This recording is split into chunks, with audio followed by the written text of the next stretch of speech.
簡単だった。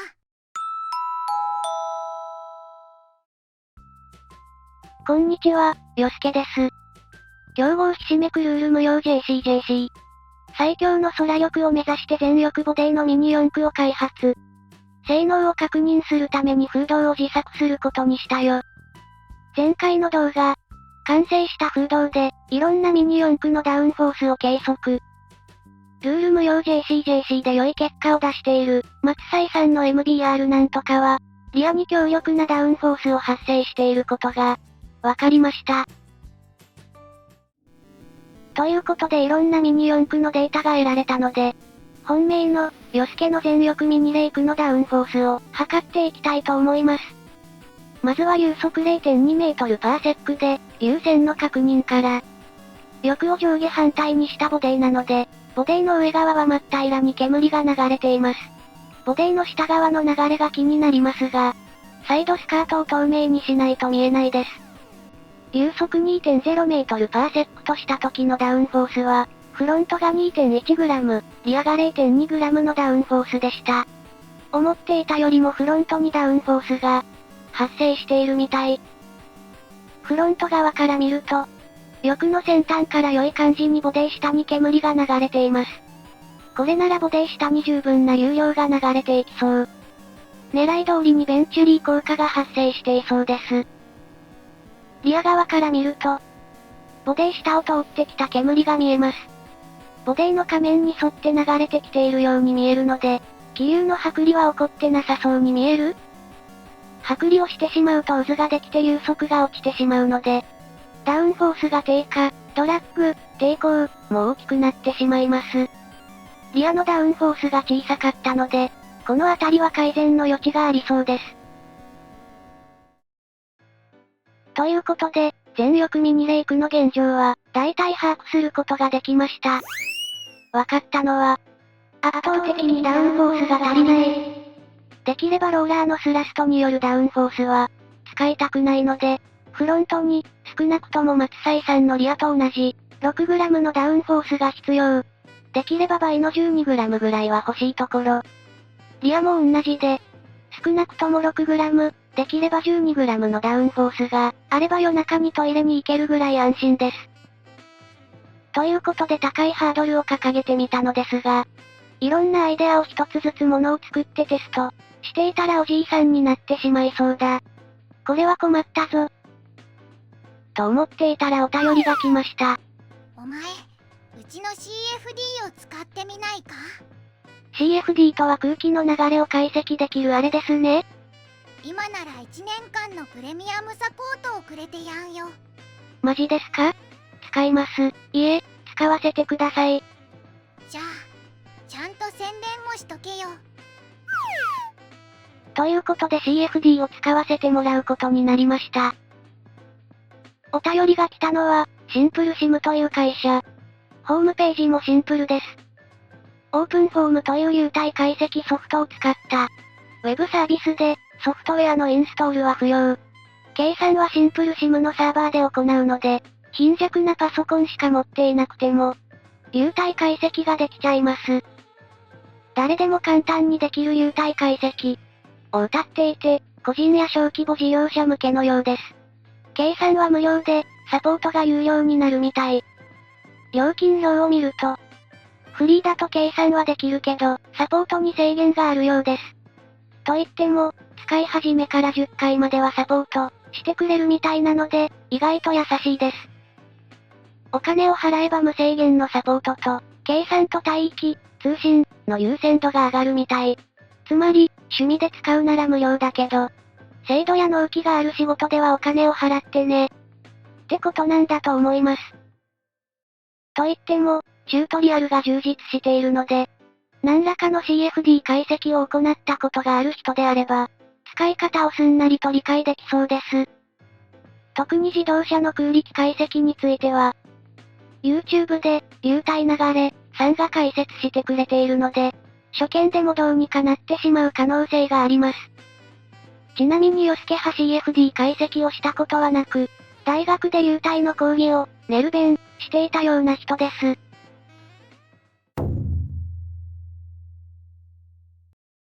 ということで、解析のやり方を解説していきたいと思います。今回は特別に、流体流れさんにお手本で計算してもらって、そのデータを参考にヨスケが再計算をしています。会員登録をして、マイページに進むと、このような画面になります。クラーク、YV7 というのがプロジェクト名で、緑のアイコンで名前を変更できます。右の青いアイコンで、ケースという解析水準を作成、追加することができます。ケースの緑のアイコンで、モデル連絡用などの説明文を編集できます。ケースをクリックすると、このような画面に、右側にモデルがあり、左側に文字が並んでいます。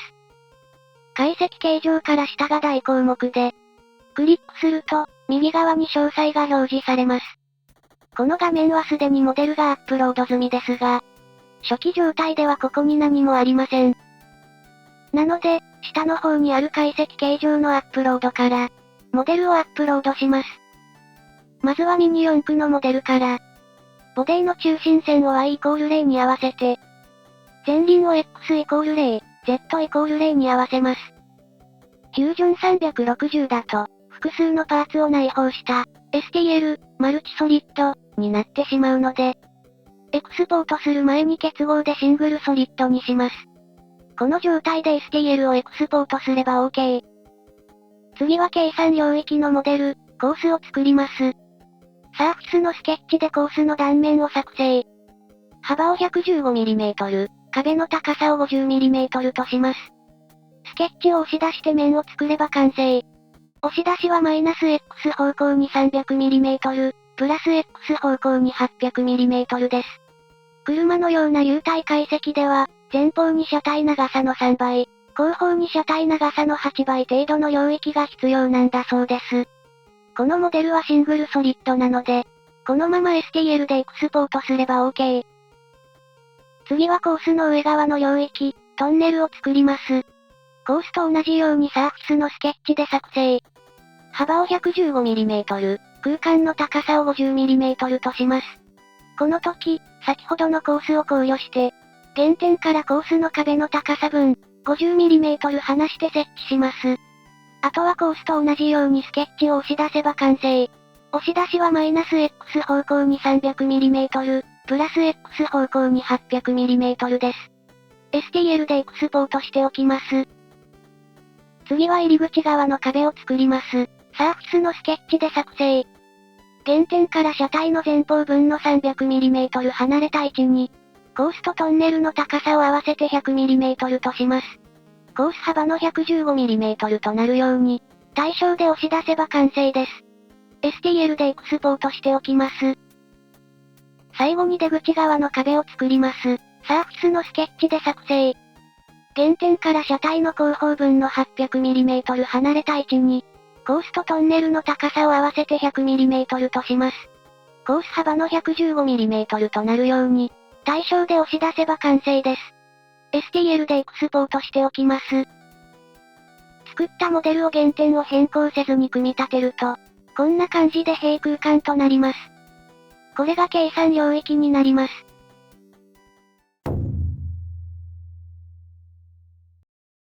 シンプルシムのマイページに戻って、先ほど作った STL モデルをアップロードします。フュージョンで作った STL モデルの単位はミリメートルなのに対して、シンプルシムで読み込む時の単位はメートルなので、スケールを 0.001 として、変更ボタンを押してください。下の方にあるモデルの最小値と最大値で、スケールの設定に問題がないかを確認できます。ページの右にはアップロードしたモデルが表示されています。プラス X、マイナス X などのボタンで視点を変えることができます。プラス90デグはモデルが時計回りに回転。マイナス90デグはモデルが半時計回りに回転します。アクシスは XYZ 軸の表示位置を変えたり、消したりすることができます。レンダーモードでモデルの表示方法を変えられます。スイッチカメラはモデルに遠近法を適用するかどうかの切り替えです。中ボタンのスクロールでモデルの拡大縮小、右ボタンをドラッグ、スライドで移動ができます。フィットカメラでモデルの全体表示になります。モデルがアップロードできたらメッシュを作成します。メッシュとは計算領域の中の格子状の空間で、CFD ではこのメッシュ一つ一つについて、温度や圧力などを計算しています。なのでメッシュが細かいほど計算精度が高くなりますが、計算時間が長くなります。左の大項目からメッシュをクリックすると、メッシュの設定ページが開きます。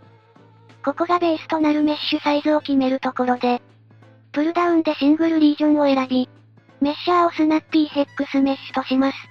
メッシュサイズはだいたい車体長さの10分の1。なので 0.010 メートルとしたいところなのですが、細かくしすぎると計算時間が長くなるので、今回は 0.016 メートルとしました。メッシュサイズを入力するとその下に、概略のメッシュ数が表示されます。この設定ではだいたい420万メッシュとなりそうです。その下の1はメッシュを生成する起点で、計算領域の中で、ボディの外となるように設定します。その下に境界層メッシュの設定があります。境界層メッシュとは壁面に一番近いところのメッシュで、計算精度に大きく影響します。境界層メッシュを設定するモデルにミニ四駆を選んで、プルダウンは1層目の厚さと成長率を選択。1層目の厚さを 0.00025 メートルとして、成長率を 1.3、境界層メッシュ数を3とします。境界層の追加ボタンを押すと、ここに設定した値が表示されます。その下がリファインメッシュの設定です。リファインメッシュとはベースメッシュと先ほどの、境界層メッシュの間に設定するメッシュです。まずは境界層メッシュの外側に、境界層に沿ったリファインメッシュを作成します。領域のプルダウンから境界を選択し、ミニ四駆のモデルを選択します。その下のプルダウンはリファインメッシュを選択。距離に 0.0025 メートル、細分化レベルを5とします。細分化レベルとはベースメッシュに対して、どのくらい細かくするかの値で、細分化レベル5だと2分の1の5乗なので、0.016÷32 で 0.0005mm となります。リファインメッシュの追加ボタンを押すと、上に設定したメッシュが表示されます。次はその外側に直方体の形でメッシュを設定します。領域のプルダウンで直方体を選択。右隣のプルダウンで2点の座標を選択します。点1座標にマイナス 0.05、マイナス 0.05750、0。点2座標に 0.2、0.0575、0.06を入力します。この座標はメッシュを作る直方体の空間の対角の座標で、車体の左前方 50mm、Z イコール 0mm の座標と、車体の右後方 200mm、Z イコール 60mm の座標です。入力したらプルダウンでリファインメッシュを選択し、細分化レベルは4を選択。リファインメッシュの追加ボタンを押せば、上の方に直方体の空間のメッシュが設定されます。同じようにさらに外側の直方体の空間に、細分化レベル3のメッシュを設定します。これは入り口の左、Z イコール 0mm の座標と、出口の右、Z イコール 80mm の座標になっています。メッシュの設定が終わったら、下の方にあるメッシュの作成ボタンを押します。ジョブの状態が、実行中、になるので、約1時間ぐらい計算すると、メッシュの作成が完了します。今回のメッシュは最終的に360万メッシュとなりました。その下の最大歪み度とアスペクト比は、50以下であれば問題ないそうです。メッシュが作成できたらメッシュを確認してみましょう。大項目で簡易ポストを選んで、ウェブ出力のタブで、領域のプルダウンで断面を、色はメッシュを選択します。方法で Y 断面を選択して、1、2、見たい断面の Y 座標を入力します。データ出力のボタンを押すと計算が始まるので、カップラーメンができる頃には計算が終わります。下の方に、ウェブ出力1、という項目ができるので、チェックを入れると、右側に選択した断面のメッシュの状態が表示されます。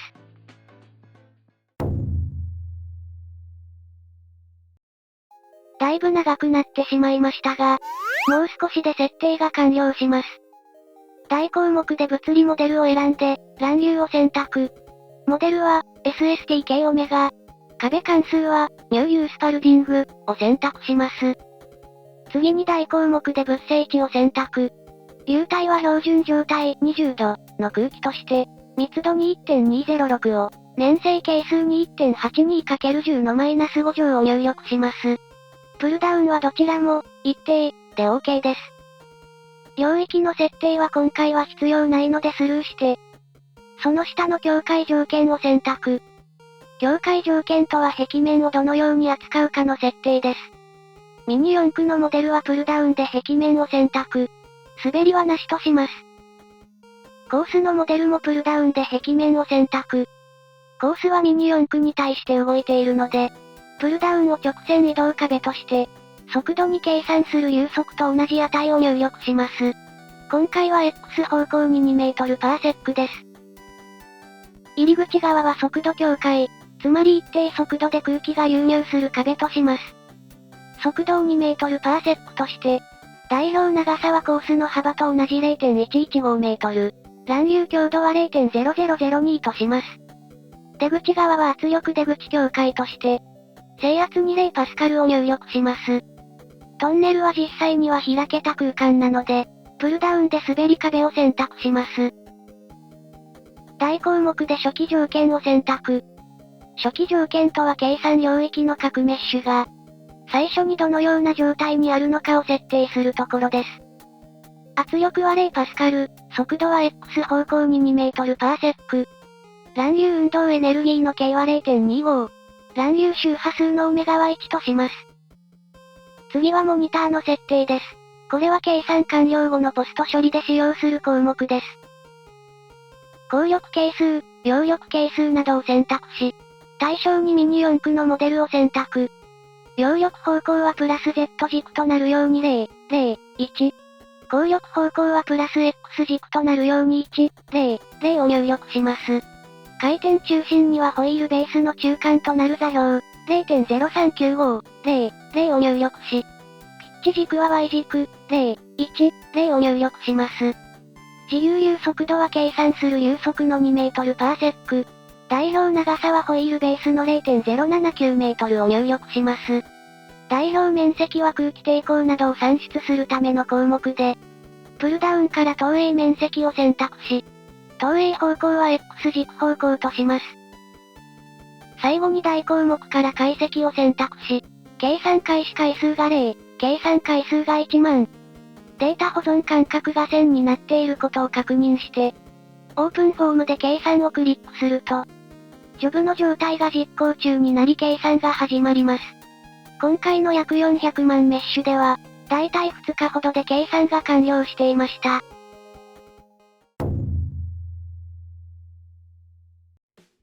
計算が完了したのでポスト処理を行います。大項目から簡易ポストを選択し、モニターのタブで、プルダウンの残差を選択します。X 軸と Y 軸のオートレンジにチェックが入った状態で、データの出力を押すと、右側にグラフが表示されます。横軸が繰り返し計算回数で、縦軸が残差です。プロットは上から圧力、乱流運動エネルギーの径、乱流周波数のオメガで、計算回数5000回以降でほぼ一定になっています。つまり計算が収束、正常な結果で完了していることが、確認できました。次に Web のタブを選択して、領域のプルダウンから断面を、色に制圧を、方法に Y 断面を選択します。セル値とオートレンジにチェックが入った状態で、データの出力を押すと、下に Web 出力2が追加されます。Web 出力2のチェックをすると、右側に制圧のコンターズが表示されます。赤いところは圧力が高いところ。青いところは圧力が低いところです。ボディとコースの共愛部で圧力が低下しているので、ベンチュリー効果が発生していることを確認できます。同じように絶対速度のコンターズを作成すると、こんな感じになります。赤いところは流速が速いところ、青いところは流速が低いところです。ボディとコースの共愛部で断面積が減少し、流速が速くなって圧力が低下しているようです。ただ、その後の翼の仮面で、流速が極端に低下しているので、翼から気流の剥離が起こっているみたい。これは何かしらの改善が必要。最後にダウンフォースの計算値を見てみましょう。大項目で簡易ポストを選択して、タブでモニターを選びます。プルダウンから光力係数、揚力係数などを選択し、出力方法に表を選んで、データを出力します。右側に表が表示されるので、これをコピーして、Excel にペーストします。代表長さはホイールベースで、代表面積は全面投影面積のことです。CD は光力係数のことで、F は前輪軸での、R は後輪軸での光力係数です。CL は揚力係数のことで、同様に、F、R は前輪軸と後輪軸です。CL の計算式からダウンフォースを計算すると、フロントが 0.6g で、リアが 0.5g となりました。風洞実験の結果では、フロントが 2.1g で、リアが 0.2g だったので、オーダーは同じですが、フロントは計算結果がだいぶ小さくなりました。この差は風洞実験では床が動いていないのに対して、計算では床が動いているからなのではと考えています。その他、ダウンロードした計算結果を使用して、パラビューというソフトでポスト処理を行えば、こんな感じで流線の確認をすることができます。パラビューの使い方は、流体流れさんの動画が詳しいので、そちらを参考にしてみてください。ということでシンプルシムを使用した、ミニ四駆の流体解析の紹介でした。CFD を使用したことがなくても、意外と簡単に解析ができたので、使ってみようかなと思った人は、この動画を後で見るに保存したら良いと思います。ということで、今後はシンプルシムを使用して、全力ミニレイクの改善をやっていこうと思っているので、いいねとチャンネル登録で応援してくれると嬉しい。ではでは。最後まで見てくれてありがとう。動画を見ていくのだ。